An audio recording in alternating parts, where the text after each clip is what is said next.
La halacha.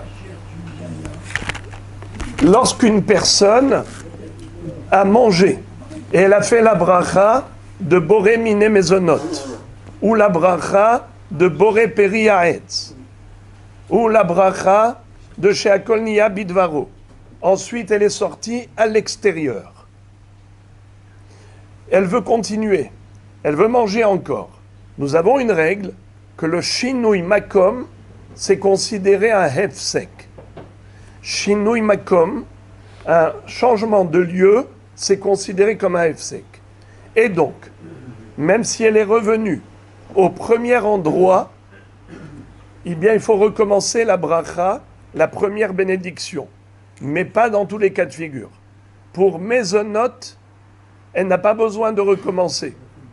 Pour hamotzi, elle n'a pas besoin de recommencer. Pour boré peri haetz, on va voir tout de suite que ça dépend. Pour sheakol niya bidvaro, il faut recommencer. De quoi ça dépend? Pourquoi parfois oui, parfois non? C'est quoi la règle? La règle est la suivante. Quel est le din de la bracha aharona? La bénédiction qu'on doit réciter après une consommation. C'est Birkat Hamazon, si on a mangé du pain, ala mihya ve'ala kalkala, si on a mangé des gâteaux, ala gefen ve'al priya gefen, si on a bu du vin, et boré nefashot, pour des fruits classiques, ala etz ve'al periya etz, pour des fruits d'Eretz Israël, les 7 fruits dont Eretz Israël a été loué, comme les dattes, comme les olives, comme les grenades, comme les figues. Nachon? Alors maintenant, où est-ce qu'il faut réciter la dernière bracha, la bracha harona, après manger? Est-ce qu'il faut obligatoirement réciter la bénédiction là où on a terminé de manger, ou bien est-ce qu'on peut réciter la bracha même ailleurs? Alors, ça dépend. Pour Birkat Hamazon, il faut absolument revenir là où on a mangé. Mais pour boré nefashot, on peut manger ici et faire la bracha de boré nefashot ailleurs. Ce n'est pas recommandé de peur qu'on oublie. De peur qu'on oublie, il vaut mieux faire d'abord boré nefashot et ensuite changer de lieu.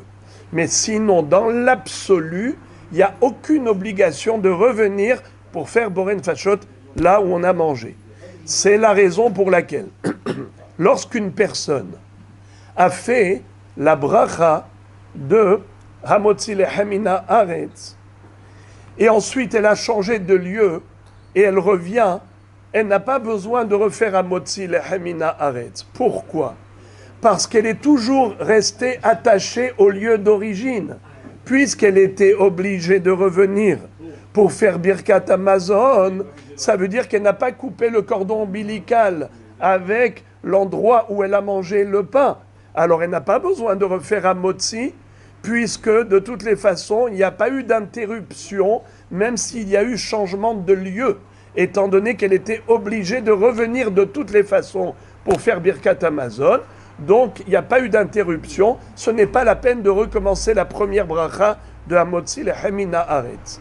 Mais si c'était pour de la pomme, ou de l'orange, ou une boisson, elle avait fait boré peri haetz, sheakol niya bidvaro, ensuite elle est partie ailleurs, même si elle revient, elle doit refaire la bracha de sheakol ou boré peri haetz si elle veut manger encore. Pourquoi? Étant donné qu'elle n'était pas obligée de revenir ici pour faire la bracha aharona, elle aurait pu faire boré nefashot ailleurs. Alors ça s'appelle couper le cordon ombilical. C'est une interruption. Alors si elle veut manger encore, il faut refaire la bracha de boré peri haetz et sheakol niya bidvaro, ou boré peri adama. Mais quel est le din pour les fruits d'Eretz Israël ou pour les gâteaux? Les gâteaux et les fruits d'Eretz Israël, il y a une mahloket. Est-ce qu'il faut absolument faire ala mihya ve'ala kalkala là où on a mangé, comme Birkat Hamazon? Ça veut dire qu'il faut revenir dans ce lieu d'origine pour faire ala mihya ve'ala kalkala, ala gefen ve'al periya gefen, ala etz ve'al periya etz, étant donné que c'est une discussion entre les poskim. Certains disent que oui, certains disent que non.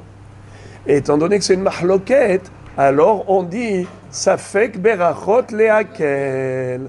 pour tout ce qui est à la mihya, à la kalkala, à la gefen, après gefen, à la hetz, à la periahetz, les fruits d'Eretz Israël ou des gâteaux, même si tu reviens et tu veux manger encore, tu ne refais pas la bracha.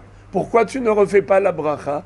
Parce que, d'après certains, tu n'as pas coupé le cordon ombilical. Il n'y a pas eu d'interruption vraiment, car de toutes les façons, il fallait que tu reviennes. Alors, c'est la raison pour laquelle, si tu reviens, tu ne refais pas la première bracha. C'est uniquement pour des produits sur lesquels on fait boré nefashot, c'est là qu'on doit refaire la bracha. Parce que pour boré nefashot, tu n'étais pas obligé de revenir. Alors, si tu as changé d'endroit et tu es revenu, tu dois recommencer chez Akol ou boré periahetz ou boré periadama.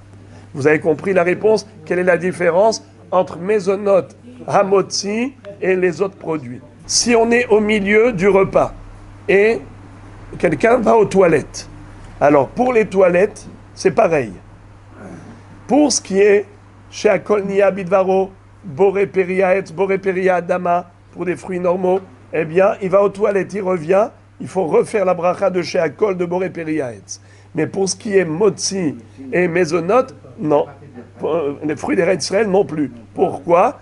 Encore le même raisonnement. C'est qu'étant donné que il doit revenir après pour faire la Birkat la bracha Harona, donc c'est pas une interruption.